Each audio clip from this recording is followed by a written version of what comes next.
Hi, everybody. Welcome aboard. Nice to see you. Okay, good. Of course, a few announcements here at the top as well. I'm Tammy Bruce, the spokesperson. Thank you all very much for being here. This week, the Trump administration and the Department of State achieved significant milestones, advancing peace, strengthening U.S. partnerships, and realigning foreign assistance to better serve American interests. The Quad, a partnership between the United States, India, Japan, and Australia, held their foreign ministers' meeting here in Washington, D.C., right here at the State Department. These officials, representing 35% of the world's combined GDP, advanced an ambitious agenda to enhance collective security and economic resilience. Quad countries agreed to expand maritime law enforcement, cooperation across the Indo-Pacific, reinforcing their shared commitment to uphold international law and freedom of navigation.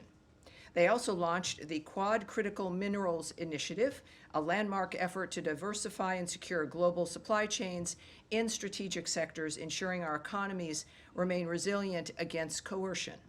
I can also announce the completion of a major foreign assistance reform effort. Secretary Rubio remarked that the U.S. Agency for International Development will no longer implement foreign assistance programs going forward. The Department of State will take the lead on administering foreign assistance programs with a mission that directly advances our national interest, accountability, strategy, and efficiency. This restructuring puts U.S. taxpayers and American priorities first, marking a new chapter in global leadership. Tomorrow, President Trump will headline the kickoff of America 250 at the Iowa State Fairgrounds, launching a year-long celebration of our nation's 250th anniversary under the banner A New Era of American Greatness. The America 250 National Tour will bring community-focused celebrations to all 50 states and U.S. territories. Finally, this week, Americans around the world will join in celebrating our nation's independence. July 4th is a time to reflect on the freedoms and liberties we all cherish, and we wish everyone a safe, happy, and meaningful Independence Day. And with that, we will take your questions. The imperial we, the individual I. All right, everyone. Yes, sir, go ahead. I know, just to slip through there. Go ahead, yes, Sorry, sir. just a quick question on Iran. Iran announced today that it's suspending its cooperation with the IAEA. Surprise. I would like to have your thoughts I have and comments on that. Yes. We of course, do have a little bit to say in that regard. First of all, and I want to get this correct here, it is, we'll use the word unacceptable, that Iran chose to suspend cooperation with the IAEA at a time when it has a window of opportunity to reverse course and choose a path of peace and prosperity. Iran must cooperate fully without further delay. Prior to the, as will the shutting down of your phone, that has to proceed without delay. Prior to the United States' successful military operation, Iran was amassing a growing stockpile of highly enriched uranium for which there was no credible peaceful purpose, and it was the only state producing highly enriched uranium up to 60% that does not have nuclear weapons. Iran must fully comply with its safeguards agreement required under the NPT, including by providing the IAEA with information required to clarify and resolve long-standing questions regarding undeclared nuclear material in Iran, as well as provide unrestricted access to its newly announced enrichment facility. We look forward to further detailed reporting from the IAEA about this. It is worth repeating, as we've made tremendous strides to this through Donald Trump's leadership, Iran cannot and will not have a nuclear weapon. The President has said this repeatedly. The Secretary of State has said this repeatedly. We have repeated it from this podium. And at this juncture here, it is, of course, again, unacceptable that Iran is choosing to suspend cooperation with the IAEA. And answering your question, Daphne, yes. Thank you. On this final ceasefire proposal for Gaza that Trump has said Israel has agreed to, Does it include provisions for Israel pulling out of Gaza? What I am going to, the president had a message about that from last night, and I'll read that for you. So we just get this on the record here. From the President, Donald Trump. My representatives had a long and productive meeting with the Israelis today on Gaza. Israel has agreed to the necessary conditions to finalize the 60-day ceasefire, during which time we will work with all the parties to end the war. The Qataris and the Egyptians, who have worked very hard to help bring peace, will deliver this final proposal. I hope for the good of the Middle East that Hamas takes this deal, because it will not get better. It will only get worse. Thank you for your attention to this matter. As far as your question about the details, I won't go into the details of what's in the proposal. Hamas has said that Israel must pull out of the enclave. How does the administration plan to reconcile this? Is that addressed in the proposal? I will not give you the details of the proposal, and we'll find out, but I think the president's message is clear. This is one that has to be accepted because it will only get worse if they don't. Yes, ma'am. Thanks, Tammy. A White House official told our colleagues that the Trump administration has paused certain weapons shipments to Ukraine. What was the State Department's role in making this decision to pause these weapons shipments? And are you concerned about the advantage it gives to the Russians? Well, traditionally, of course, I mean, our wheelhouse here is diplomacy. We don't make decisions about the shipping of weapons or the managing of weaponry during war. We have the Department of Defense. I would refer you to them when it comes to this kind of a decision. At the same time, we've got a few things I can say to you regarding this. It remains, as you might imagine, worth repeating, a priority of President Trump to bring the Russia-Ukraine war to an end through a durable negotiated settlement, starting with an immediate ceasefire. And of course, just referring you to the Department of Defense for more information regarding that situation regarding weapons. Anna Kelly, a White House spokesperson, also has noted, this decision was made to put America's interests first following a DoD review of our nation's military support and assistance to other countries around the globe. The strength of the United States Armed Forces remains unquestioned. Just ask Iran. Also, from a statement by Elbridge Colby from the 2nd, which was yesterday, at the DoD, that the Department of Defense, quote, continues to provide the president with robust options to continue military aid to Ukraine. At the same time, the department is rigorously examining and adapting its approach to achieving this objective, while also preserving U.S. forces' readiness for administration's defense priorities. Can I quickly ask on GHF, the State Department announced last week that you had approved $30 million. Has any of that money been dispersed yet? And if so, how much? It has been fully approved. It has not been dispersed. There is a process, as you all might imagine, in the building regarding the dispersal of any funds. And when that happens, I will let you guys will be the first ones to know. Andrea Mitchell, yes, ma'am. I just wanted to note, before I ask my question, the passing of one of your predecessors, Richard Boucher, who served 6 secretaries of state, was an esteemed diplomat and very highly respected spokesperson for this department. Yeah. Yes. Yes. Yes. All right. Thank you, Andrea. I want to ask you about the passing of USAID, the demise of USAID being absorbed into the State Department in a very different fashion. According to the Lancet, a highly respected British medical journal, USAID was responsible for saving 90 million lives over the course of 2 decades. American Aid was responsible for that, Andrea. I'll correct you right there. USAID was an element of the United States government dispersing taxpayer funds around the world for humanitarian aid for a variety of different projects.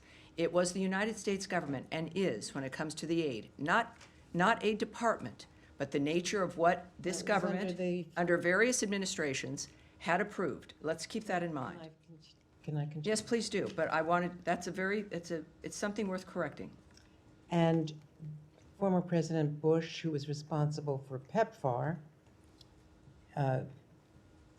with bipartisan majorities in Congress for years, suggested that the saving of 25 million lives from antiretroviral drugs on HIV/AIDS as well as tuberculosis is something that the USAID staff, because he sent this to the USAID staff in a video, and he said that you should be proud of it and God bless you all for what you did. So I just want to ask you about how it is going to be reconstituted, because the secretary's writing on Substack describes it as wasteful and not fulfilling U.S. goals in broad categories. And it's contrary to what Republicans and Democrats Well, have said in Congress for years. Yes, it is, inevitably, it grew into something that was beyond what it was meant to do. There's clearly some very good options and aid that was delivered, and that aid was maintained. But what we found was something that was unacceptable. We've been discussing this transparently from the beginning of the Trump administration and Secretary Rubio's State Department, that this, and I guess I'll have to repeat, that there is the past, things that happened in the past, certainly aid that went out that was beneficial, that has been maintained, and other aid that was not in line with America's priorities or what certainly the Trump administration and the Rubio State Department felt was appropriate. So they've taken action in that regard. It is also what I've said repeatedly, is even though the mechanism has changed because it grew unable to function in a manner where even auditing was something that was easy to do. There was a refusal to allow an auditing at the beginning of this administration. There was a sense that it was some independent organization, not something associated with the United States government. All of that is absurd. It led to, yes, a dramatic action to look at and to review and to audit the entity. We've done that. A great deal of aid has remained. A great deal has been suspended or cut entirely. It fit well within the nature of needing to reform the government as a whole via the president's executive order to do so and to save money. I'll repeat again, Samantha Powers, the last USAID director under the last administration at the end of 2024, complained in public statements that when she started, only 7% of aid money that was assigned to various projects and groups made it to its intended destination. And that's because of bureaucracy and layers of contractors. And she was proud that she got it up to 10%. All of us would agree that that's unacceptable. And that even if you do cut the amount of money that's going out, doesn't mean that the services get cut. It doesn't mean that the benefits get cut. It could, in fact, mean more services, more benefits with less bureaucracy, with services getting directly to the people who need it. I'll finish. You stated a number of things that I think are unfortunate, and the American people deserve to hear an answer. Because we've also described, you asked, how will this look now? With this reorganization, it fits within the framework of making sure that people assigned to those regions, and we have those, that's called bureaus here, people who are assigned to look at the nature of what's happening in a certain region of the world. They're the experts in that regard.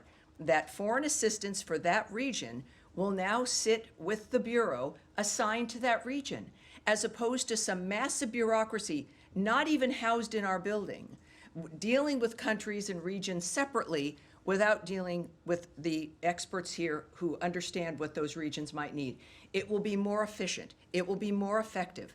We are not ending foreign aid. We are making it more nimble. We are operating at the speed of relevancy to making sure that the millions and billions of dollars that we spend on aid get to where it is meant to go. There is nothing to be proud of when 90%, according to Samantha Powers, is not even making it to the people to whom it was promised.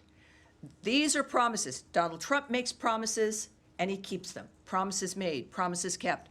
We will be doing that also now with foreign aid. With the new structure of how this will be working, we are, of course, it is in our DNA. We exist in large part because of the nature of what America stands for, as a beacon of hope for the future for the world. We've died on that principle. We live on that principle, and we are giving foreign aid on that principle, but it will be functional, it will be auditable, we will know where it's going, and we will see results. All right, yes, sir. Thank you, Tammy. I have two questions on Ukraine. I want to press you a little bit more. I know you referred to the Defense Department. Yes. But the Ukrainians, appear to have, learned about it from the media this morning. Is there any reason behind the failure when it comes to communicating this to the Ukrainian allies? I would argue that that is not correct. Obviously, perhaps some Ukrainians heard about it in the news. Our communication lines with Ukraine have always been robust. While it was not, well, I will not discuss who delivered the news, but that is a conversation clearly that is something that occurred because of the importance of this project to the United States. We have been Ukraine's biggest supporter emotionally, militarily, financially, and there's a reason for that. At the same time, as we've also said and the President has said, and the Secretary, that we in fact have got to make sure, because we have a global front of what it matters to America, and that's why we've been asking our European partners and allies and friends to also chime in because of the nature of the fronts that we are always dealing with around the world. And that is sometimes a decision. At the same time, the DoD statement made clear that they have robust options as we continue to work to assist Ukraine when it comes to the options that they might have. That's from the DoD, and I don't doubt that. So we should, I think, be cautious about judging the nature of what has just occurred, considering our commitment that remains for the country of Ukraine. I'll take it, Tammy. But the president, from the get-go, made it clear that his American first foreign policy objective when it comes to Russia-Ukraine war is to end the killing.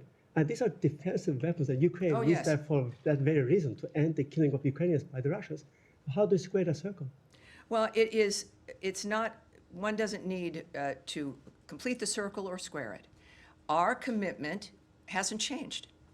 The nature of how we're able to make that commitment is going to be based on what is best for America first. It is the President's point of view, his guiding hand about the nature of what needs to occur. And it is certainly two nations at war, and America has made a huge difference in that regard, and the President still has worked to have people at the table, that this can only be solved diplomatically. That, of course, is the State Department's wheelhouse, and that's what he wants. He has made several remarks returning to this now with the Israel-Iran situation at least managed. And this is not something that the President is not addressing. It is clearly on our plate all the time. Certainly, he has specifically referred to the nature of the continued slaughter. It is unacceptable. It is a horrible dynamic, the targeting of civilian areas. The world knows this. This has been something that's been discussed. The President has expressed his fury over this issue, and that has not changed. So, again, be cautious as things move along from day to day. Yes, sir. Thank you, Tammy. Just going back to Gaza, I know you said you didn't want to go into details, but can you perhaps... You can ask. I might not answer, but Well, I'm yes. going to ask if you can perhaps speak more broadly then about what gives President Trump so much optimism that he can get a deal through within the next few days, especially given that the parties are still so far apart, with Hamas saying it wants Israeli forces out while Israel say it wants an end to Hamas. So there's just a lot of daylight still between those two. Well, parties. is there? Well, can you Well, speak more but you see, broadly we about should that? not, you're presuming a great deal, which people do have to presume, because the details of something like this, of course, do remain with the negotiating partners, the leaders of nations. What you can tend to see in the media often is just simply not true, or wishful thinking. But whatever it is, what I think we all have noticed, and this is not giving away anything, is that the Middle East changed a couple weeks ago, very dramatically. It changed forever. And the work of the President of the United States, thank God for him, is going to make sure that this is not a lost opportunity. We can say this simply by having watched him most of his adult life in some capacity, but certainly with what he's given up and sacrificed to be the leader of this country. So the Middle East changed dramatically. This is an opportunity in the midst of this new world to make a different kind of decision. He is optimistic. The President, is very honest. Sometimes he's pessimistic, and he'll let people know. Again, he's a transparent man, which sometimes can be unusual. We're not used to always hearing it, but it's extremely helpful. So while I don't know the detail of what makes him optimistic, I know to trust him. I know to not second guess him. I know that we understand that he's in the midst of something that can change every day. That's also not lost on him. But the changes that he's been able to bring about has been brought about by the power of his personality and leadership, along with the support of an American government that is in line and embraces what he wants to accomplish. I think that is why he's optimistic. Seems to be a different tone. I hope it works. Of course, again, these are all fluid situations, but he knows things that we don't. And I look forward to finding out if it's this week, if it's next week. But I'm grateful that he's the one making the decisions. Nadia. Thank you, Tammy. Just to go back to the Middle East, is the 60-day ceasefire proposal, was it the same one that Mr. Witkoff proposed to both parties, which includes releasing 10 I can't speak to hostages, that, 15? one way or the other. I won't give you details regarding that. No details at all? No, I'm sorry, I can't. Okay. Just now, you just condemned the attacks on civilians in Ukraine. Of course. Yesterday, there was an attack on a beach cafe in Gaza where 24 civilians were killed, including our colleagues, a female journalist was killed as well. Does the United States condemn the killing of civilians and targets? Well, we in Gaza? have always, one of the reasons why we do what we do is because no one wants to have civilians killed, either in a terrorist act, in war. One of the things that the President has repeated, as has Secretary Rubio, is that the carnage has to stop. We have decried the killing of civilians throughout every conflict that exists. At the same time, it's why war is hell. It's why we want something more than a ceasefire is important, but it can't be back and forth. There has to be a durable end to all of these conflicts. So we mourn like everyone, of course, the killing of civilians, with whomever it is that's engaging in these conflicts. But that is why we're so committed to Gaza, to Israel's right to defend itself. We were as horrified by October 7th and the slaughter of those civilians. This is why it has to end. There is aggressive actions where if you're in war or if you're defending yourself and these are civilian areas, it's horrible enough. And it's another to deliberately target civilians for the sake of it. And those are the monsters that we are trying to stop and that the world has tried to stop for generations now. So this is why our work continues in Gaza, why the ceasefire is important, and why the end of war and the status quo that so many people have grown rich from has got to end. Saeed. Thank you, Yes, Tammy. WHO, the World Health Organization, said that 112 Palestinian children, many of them are newborn and so on, are sent to whatever remains of the hospitals because of malnutrition. It's because the aid is just not getting through. And my question to you is that basically a statement or evidence that the aid that has been going in is not enough and is not sufficient, that maybe the aid ought to be the responsibility of those who have had a great deal of experience in doing this, consistent with all the international organizations that have stated to that effect. Well, two parts I'll answer that. First of all, there's one entity that has gotten food and aid into the Gaza Strip, and that's the Gaza Humanitarian Foundation. We know this. This has been a fact of the matter.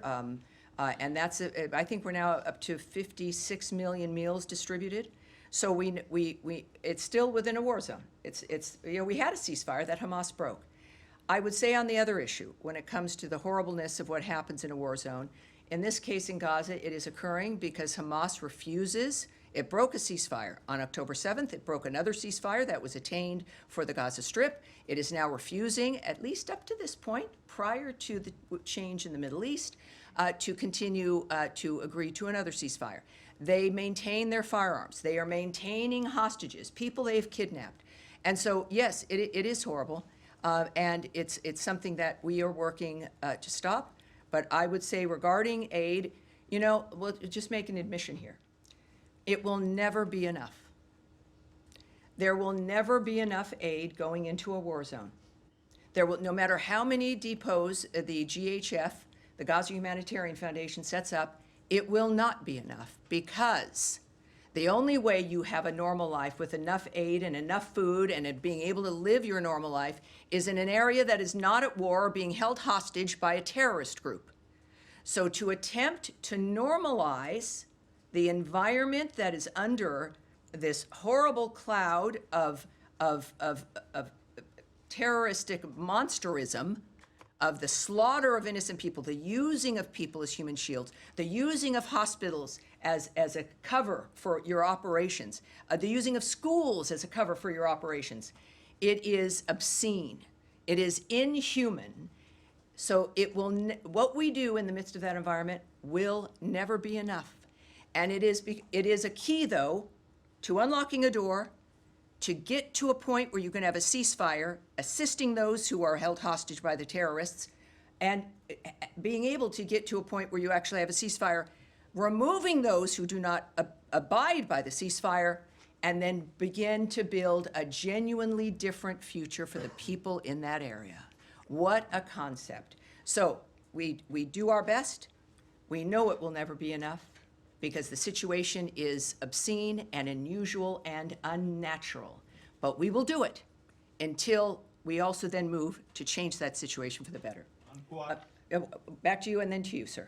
Two topics, Tammy, thanks so much. Number one, with all the developments with Iran and Syria and Gaza, it's been all quiet, thank goodness, on the Israel-Lebanon front, but still some work to do there.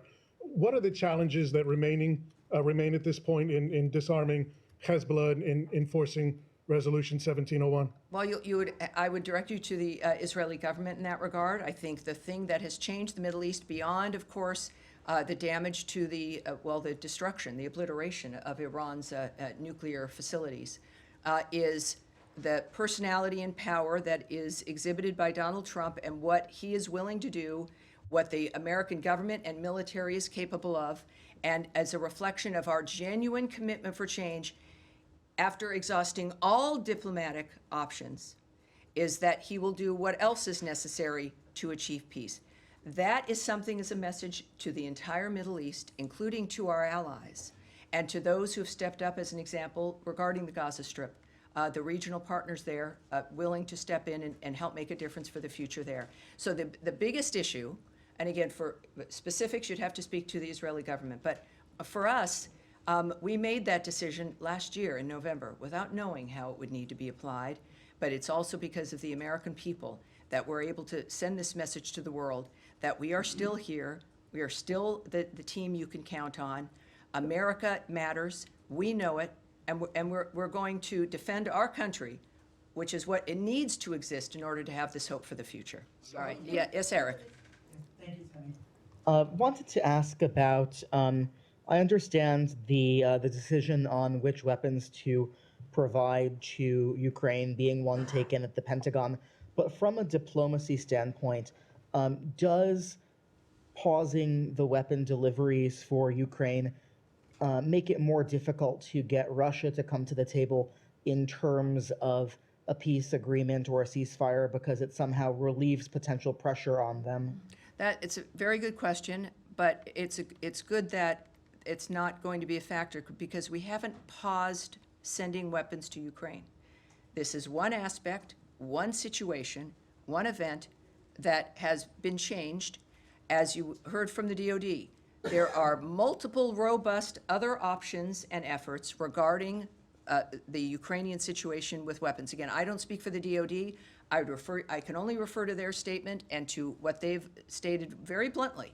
The president has also indicated his remaining commitment regarding Patriot missiles.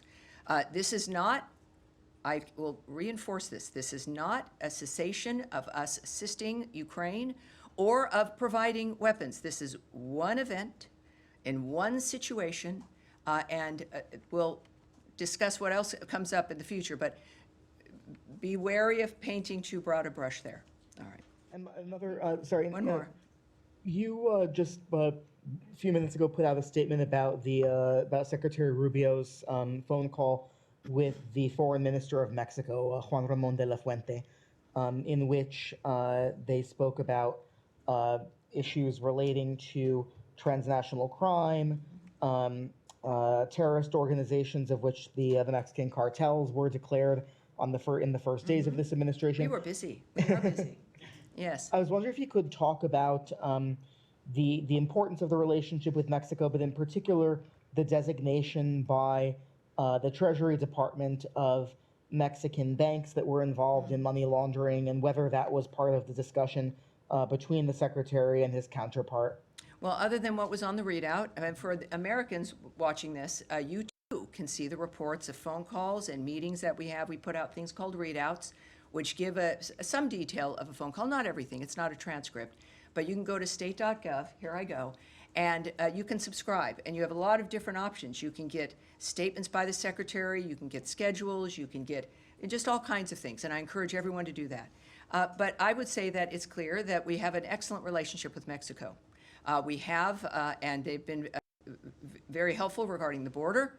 The conversations are good. Of course, we've made some designations which help this country, but also the world, in recognizing certain foreign terrorist organizations for being such, and certainly criminal cartels. So I won't give you any more details about the call than what was publicly distributed, for the most part, but I can tell everyone that our relationship is excellent, and this, of course, is part and parcel of the Secretary's theory regarding diplomacy, is that it's about people and it's about relationships, and we reinforce that all the time. I have a feeling I will never again hear from Matt Lee if I don't call out on him because you seem to, maybe it's you have a shoulder issue, that you can't raise your hand. Did you have, like, I had torn rotator cuff surgery once, and it was very difficult to raise my hand. Well, actually, I do have a bruise on my elbow. Well, that's because you're sitting with your elbows on the table, not raising your hand. What can I do for you, sir? Well, actually, I have a very easy question. Do you know, is Secretary going to be joining the President and Prime Minister Netanyahu at the White House on Monday, or does he have other plans? The Secretary's schedule I can't discuss at this point. Sorry, it was an easy question and an easy answer. Okay. Is that the depth of it? Yeah. All right, sure. All right. Now, wait, hold on one second. You, sir, and then you'll go. Go ahead. Question on Iran. As you mentioned, Iran's nuclear program has been shattered by the U.S. and Israeli Has been attacks. past tense, but yes, but go ahead. The Iranian foreign minister has asked for assurances from the U.S. that there will be no attack on Iranian soil if the talks are going to be resumed, if there's going to be a resumption of talks between Iran and the U.S. What's the U.S. stance on this? Well, again, I'm not going to get ahead of my skis here and preview for you what the Secretary or the President might decide, because it certainly is in the President's hands. You heard my remarks regarding their rejection of the IAEA and that situation, of course, that is unfortunate, and again, it's a very bad decision. So they seem to be, not surprisingly, making bad decisions, but the President, as we've seen, is also a very generous man. He cares about all the people, and he knows Iran can be great again, and yet that's going to be up to the Iranian people, but so far, I can't discuss what they may or may not do in that regard, but well, I'm sure we'll hear from the President as well. All right, yes, ma'am, in the back. Thank you very much. I have a question on the West Bank. Israeli Justice Minister Yair Lapid today said that the time has come to annex the occupied West Bank. Do you have any reaction to this, and what is this administration position on a potential Israeli annexation of the West Bank? Well, I think that is specifically something that the White House would be able to answer for you, but I also know that our position regarding Israel, the choices it's make, is that we stand with Israel and its decisions and how it views its own internal security. And is the two-state solution to the Israeli-Palestinian conflict still an official policy of the U.S. government? What I can say there is that President Trump is realistic about the current state of affairs. Clearly, Gaza is an uninhabitable place. It needs to be rebuilt with the help of Arab partners. I think he has said previously that the nature of what has happened and what we have to get to, we don't have a ceasefire yet. Hopefully that will change. But that is getting quite ahead of the dynamic in general. So that is what the President's focused on. All right, yeah, sir, right there, and then we'll go to you, sir, but go ahead. Yeah, thank you, Tammy. Two questions. The first one on Israel.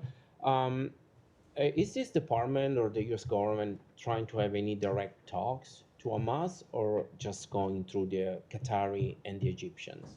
That's my I won't first one. discuss the nature of the choices in a diplomatic effort like this. Okay. And the second one, if this department believes that there's not going to be any potential ceasefire between Russia and Ukraine, maybe until after the summer, looking at positioning 50,000 troops on Well, the again, border. I'm not going to speculate, but the commitment I know by President Trump and the Secretary is that things have to happen quickly.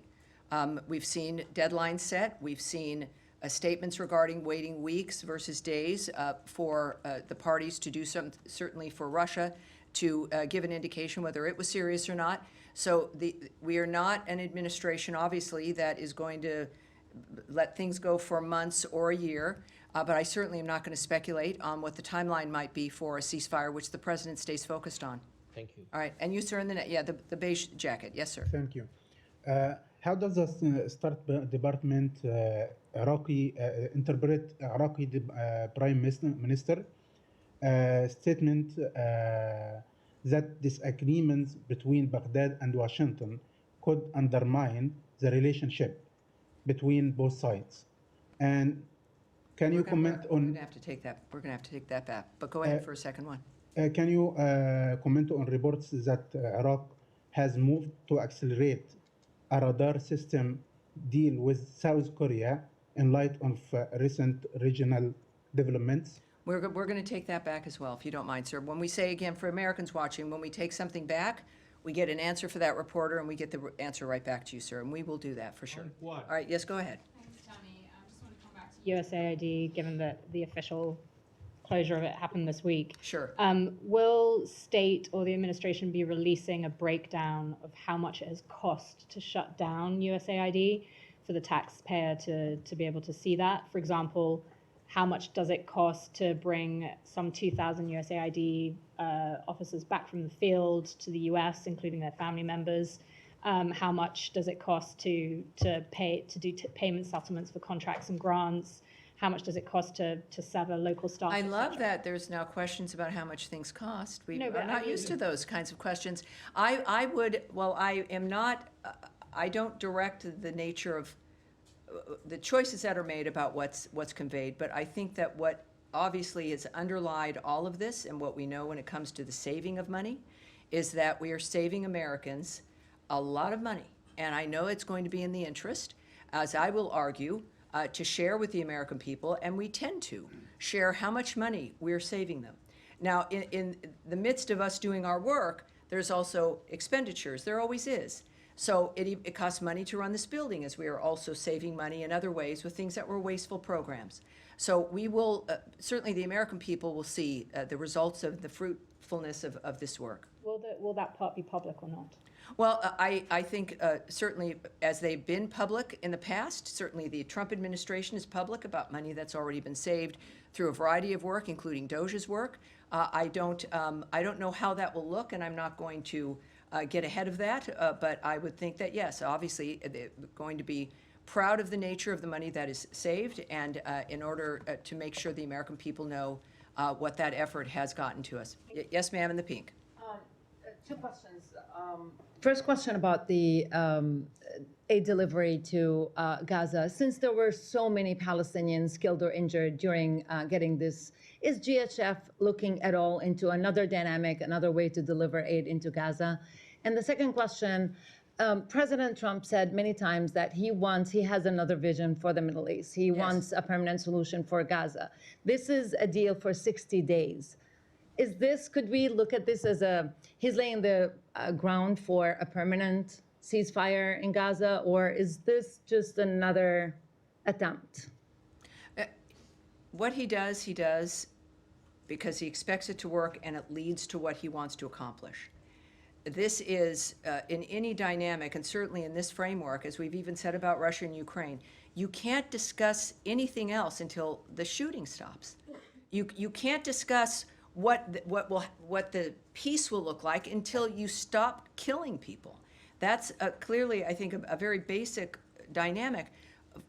in this case, of course, I think that when you've got to get a ceasefire, and then you can begin to look at what the next steps will be. And if there's a ceasefire, obviously it's elements that everyone has agreed to, which would also then lead to what President Trump's vision is at the end. It's obviously that will be peace. It's not going to be the world's longest ceasefire. It's going to be peace that's achieved fundamentally by the changes on the ground, which we have already seen implemented over the last couple of weeks. And the aid? And again, we're dealing with, I'll just say this one more time. We're moving aid into a live war zone. It still exists because Hamas will not put down its weapons, won't stop killing people. It has an interest in the aid getting to the people. It has an interest in that to stop. Their strength has been to control the food, to steal the food, to use food to make money, to use food to keep the Gazan people at bay, reliant only on them. It is dangerous to have people who are getting food, who are getting their meals, who realize that something else can help them other than the monsters who've been running their lives. So they have an interest in creating a horrible environment. It is a war. I think considering we've got, again, 56 million meals to date, and that is a dynamic. I would suspect that, like with every endeavor, there's adjustments that are made based on the situation. I don't have those details, but considering the success so far, we should all be proud of the nature of what's happened as we continue, because it will not be enough to go to a ceasefire and then to a durable peace as guided by President Donald Trump. All right. Yes, sir, you in the red tie, and this will be it. With the VOA Persian. Question, are you able to confirm reports that Americans have been arrested trying to leave Iran? I do, and I'm glad you asked that, because we heard about that very early on. So while we can't remark on individual reports, of course, we have long warned U.S. citizens not to travel to Iran, and that is especially true now. Anyone with a U.S. connection in Iran, including dual U.S.-Iranian nationals, are at significant risk of arrest and unjust detention by the regime. If you are not currently in Iran, do not go. If you're in Iran, please see our most recent security alert and make plans to safely depart. We understand that the Iranian American diaspora in the U.S. may especially feel the need to go. We are not immune from that desire. You go visit family members or loved ones. Do not go. Don't do it. You cannot help your loved ones from jail. So I think that's our position. I appreciate the question. And that's going to be it for today. All right, everyone. Have a wonderful Independence Day, 4th of July. And we will see you. I'll be here next week, Tuesday and Thursday, for more. And remember, state.gov, whether you're at home, here as reporters, sign up for all of our alerts, and also keep an eye on things, as Eric does, with the readout of the Mexican phone call there. Thank you, everyone. Thank you. Thank you, and I hope your shoulders, it gets better, Matt.